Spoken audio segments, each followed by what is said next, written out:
I am Daniel Lucas, and welcome to Book 101. Book 101 is all about the books that I read for the last 40 years. And today, I have my special guest. He's award winning author and the author of several books, no other than Mr. Jack Remick.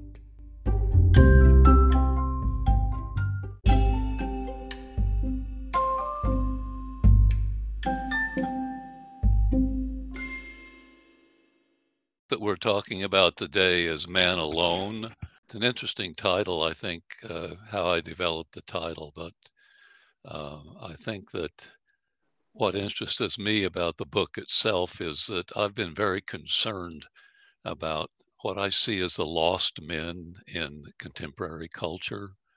And so I wanted to write a novel that sort of digs into that, but didn't want to write a history. I wanted to write about the plight that men find themselves in. Um, I live in Seattle and we have a homeless situation that's just almost out of hand. And I looked at these poor guys sleeping under the freeway and I thought, what's going through their heads? And that sort of was a springboard to start this novel. So, can you give our listeners a brief of your book and what inspired you to write it? Well, they say that, they say, who other writers say that all fiction is in really sort of disguised autobiography. And I looked at that and I thought, well, maybe there's something to that. So I looked at what I had done in my work life. For example, I've been a bus driver. I've worked underground in tunnels. I've taught university classes. I ran a school. And so I thought, well, I can do all these things.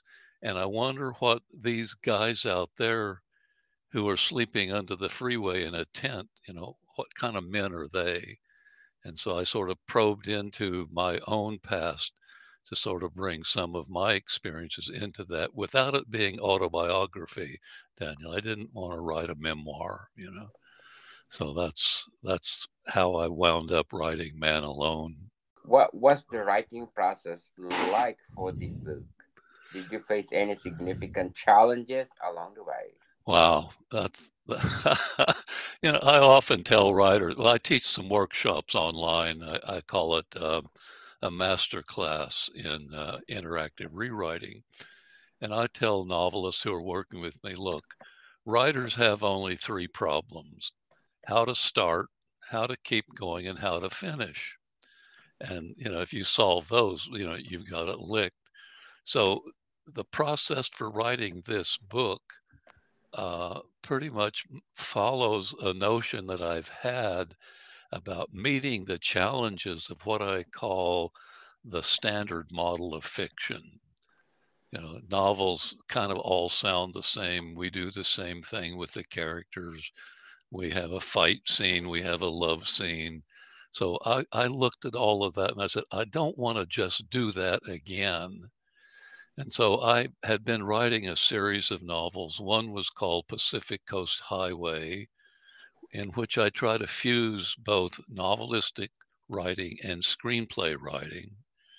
The other one that gave me a lot of trouble was a book called Doubles in a Game of Chance, where I didn't want to use the same kind of character that I'd been using before. Then I got to a novel called Citadel, which was a novel without men. It's only with women, which was really a challenge for a man to write. And all of that finally led me to Man Alone. In other words, the significant challenges that you ask about, or how to avoid doing the same thing again and again and again, how not be trapped by this standard model of fiction. And so that's how I wound up with this particular novel, Man Alone. Yes, very well said, Mr. Jack. So, how did you come up with a title for your book or for Wow. your novel, and what does it signify? Okay. Titles are always a funny thing. A long time ago, I sort of realized that in a way, a title is the most compressed form of the novel. If you know the title, you kind of know what it's about, but you have to read it to make sure.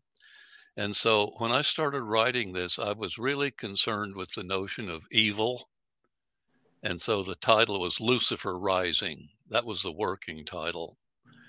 But then after I wrote it, got a couple drafts in, I sent a copy to a friend of mine named Dennis Must and asked him if he would read it. He came back to me and he said, "Well, I don't think the title of this novel is Lucifer Rising. It's all about a man alone." And wow, I thought, well, that's real interesting. What do you mean by that? He said, "Well, I see it as an existential dialogue with oneself, sort of the lost man trying to work his way out of the hole he's fallen into." So I thought, wow. So I have a reader here who's telling me what the title of the book is. And I didn't know it until I actually had my first reader. So titles sometimes are tricky things. And this particular title, came out of the writing. I didn't come out at first with the title. The title came out of the writing. And I think that's a different way of breaking that standard model of fiction. I'm going to tell a story about. No. And so deep down, what does it signify? Wow. I think that it goes back to the first question that you asked. Uh, what's happening to all the young men in our culture? Why do young men suddenly want to join the Proud Boys and become, revolutionaries? I think revolutionaries fine, but when we're shooting our own feet off, it's not going to work too well. And why are these young people homeless? What have we done to hurt people so much? And so to me, that's the significance of this book, is to examine how lost men have wound up in the place they are. How did they get there? And what can we do besides throw them under the freeway? Could you describe the main characters or themes in your book that readers can look forward to? Yeah, yeah. Well, the main character well, there are several main characters. I chose to use different points of view, Daniel, rather than just write all from one storyline. So one of the main characters is a guy named Zine Morley, and he's fallen on hard times. He's done a lot of things, again, taking some of my own experiences. He's been a bus driver, he's been involved in politics, he's worked in communities, he's worked on a crab boat in Alaska. Um, so the themes that I kept coming back to as I looked at it through time were two words that really have a high frequency in this book, and they are lost and alone. I don't know how many times I use those two words. So Zine has lost his way, and so he becomes a mirror image of all these men who are looking for a way to have a good life, and he's looking for a way back into culture and society, but he finds that it keeps knocking him out, dumping him out into the cold. And he realizes that love is important because he's had a love interest in the past. But then he also sees that love can't save him. He's got to do something else. You see, what can I do? And I see so many young men living as Zine does, just one paycheck away from a 10 under that freeway somewhere. And I know that's not a very positive image for readers to look forward to, but that's what the book's about. Told, of course, in a more dramatic way than just me recounting about Zine's problems. The other characters in the book are Charisma, who is the love interest, and her husband, who Alfred von Steben, who is a dentist. So I've managed to put all those together into a single storyline, but also telling it each of the stories from each of the characters' point of view. So you get a pretty complete picture of people living in a society that is both chaotic and very rewarding. Do you draw from any personal experiences when crafting the story or characters? That's a beautiful question because I worked for a while. I taught for a while in the screenwriting program at the University of Washington, And I met a number of really very good writers, and I learned from them that writers do a lot of research before they, start into their screenplay or something. And so I thought, wait a minute, what happens if I write the way an actor prepares for a role? In other words, the Stanislavski method that they teach actors says, find the experience in yourself and bring that into the character. And I thought, well, that's very interesting. But what do I do as a writer when I have 8 characters? Can I become all of the characters? And the answer is yes, it becomes a hard problem, but you can do it. So in that sense, that the way an actor prepares for a role, can I as a writer prepare for a role? So I say everything in the novel is some aspect of my own experience. It maybe not have done those things, but I have thought about those things. So that's how I bring my own personal experience into, building the story and the characters. So in a way, I have been Zine, I have been Charisma. I mentioned earlier the novel Citadel that has only women in it. And I wrote another novel called Gabriella and the Widow. And some of my readers said, how in the world can you write from a woman's point of view? And I said, well, I just sort of become the woman, and it's not a fudging answer. I mean, that's really the way to approach it is prepare exactly for the role the way an actor prepares for a role. Yes, Mr. Jack. But before we go on, I want to shout out to the people listening in Egypt because I am number 12 on the Apple chart because in Yeah. Cairo Governorate, I got 52% audience share, Alexandria at 38, Gaza at 7%, and Garbia at 3%. Thank you, Egypt, for being number 12 on the Apple chart and for supporting this podcast because this podcast is created and empower writers all over the world like Mr. Jack Remick. How do you hope readers will take away from your book after they finish reading it? Well, I think all writers want to be loved in some way. I mean, we write because we want people to like us. Uh, but my main goal here, I think, is I hope readers would enjoy the book and find something in the book that triggers something in themselves that gets them to both think about the issues in the book and how it might affect their lives if they were in fact put in the same place as one of those characters. If you haven't been homeless and broke, you really don't understand what's going through that character because in America and in Canada and in England, how much you have to be really hurting or really strong to stand on a street corner with your hand out and say, you got any spare change? So I hope that readers will look at these characters and say, huh, okay, let's see what's going on here. And then the other thing that I like to bring to a novel is some enjoyment of language. Uh, Man Alone is written in, well, one of my reviewers said that I had invented a new genre called pulp literature, which is kind of funny. But the idea is I use language in a different way, in a more poetic way, without writing purple prose or making it sort of, too cutesy. So I think that's one of the things is some experience of language used in a different way. Were there any particular authors or books that influence your writing style or the content of your book?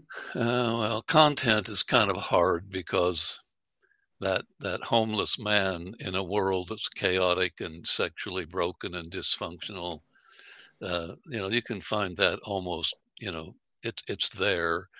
So content, no other writer really influenced me so much, but style, absolutely. Cormac McCarthy is one of my favorite writers because he uses language in that very forceful and dramatic way to create images and emotional conditions. And especially in a novel like Blood Meridian, his style is just it's just a perfect model for a novelist. You don't want to copy it, but you really want to get to feel what he's making the language do. And it becomes very exciting to read a writer like that. So I would say Cormac McCarthy is the one who's had the most influence on my writing style. Can you share a memorable moment from your writing journey and had a significant impact on the book? Wow, you sure ask some hard questions, but I'll tackle it this way. Okay.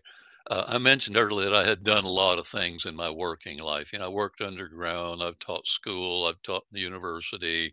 I was also a social worker.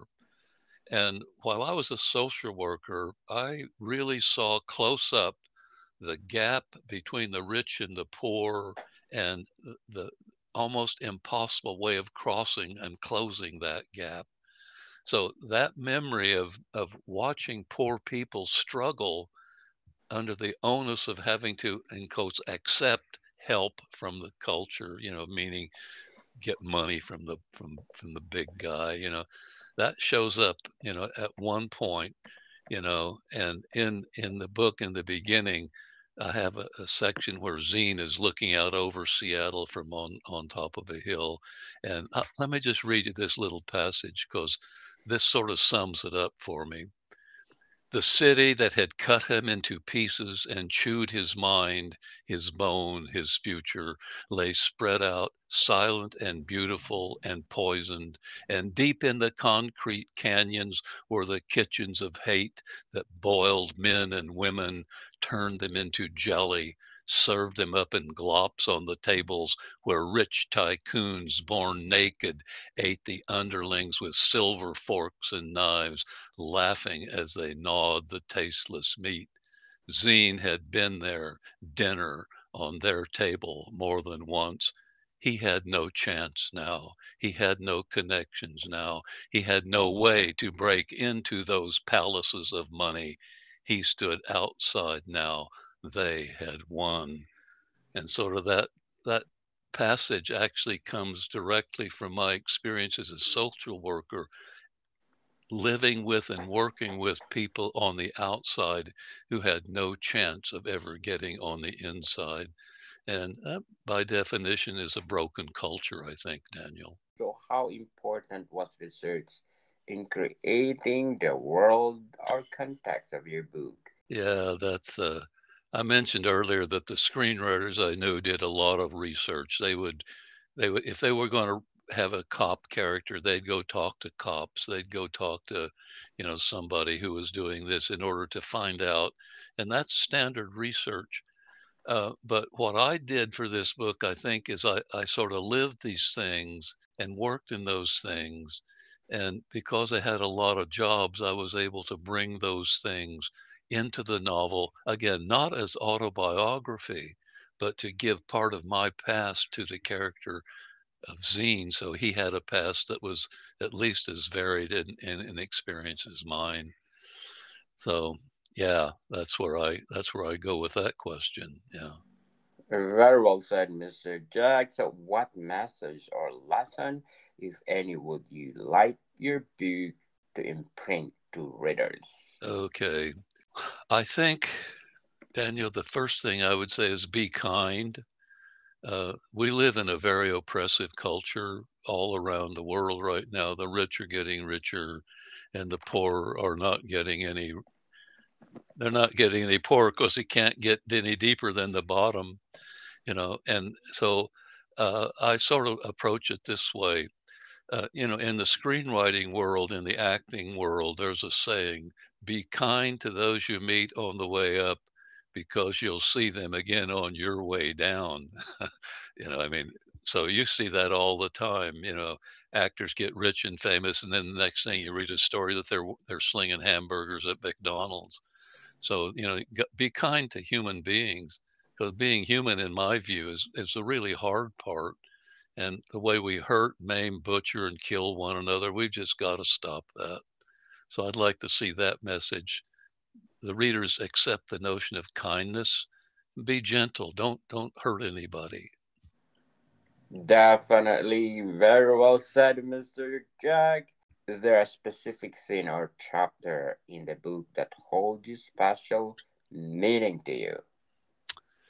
Yeah, um, the hard life is it's not good to write about the hard life, but at the same time, you've got to create characters who give your reader a sense of experience beyond their own. And so there is this section, and let me find it just a second here. Toward the end of the book, there's a scene where Zine understands what he is, who he is, and what he's been. And so it runs something like this. Before, he had been a naive kid duking it out with bullies on the street, but now he was Mr. Sophisticate, wrapped up in the killer game with real killers, the ones who do it and get away with it. Yesterday, he had known nothing about the universe, but now he understood every nuance, every crevice, every niche in it, and he knew he was dead. The stars were no problem. The galactic glue was no mystery because he now understood human nature. Alone in the universe, that is the key. Alone, we are crushable. We are time prey. We are not even dust. uh, Wow. so I think that that has special meaning to me. We get this big ego thing going about, oh, I'm so important. But then if you read a little bit and you look at cosmology and stuff, and even some of the ancient Hindu notions and the Bhagavad Gita and all of those things, they talk about us being this tiny little speck of dust, you know, in the universe. So why are we killing one another?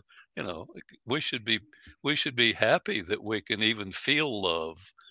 So that's kind of where I take it. That's what holds special meaning for me.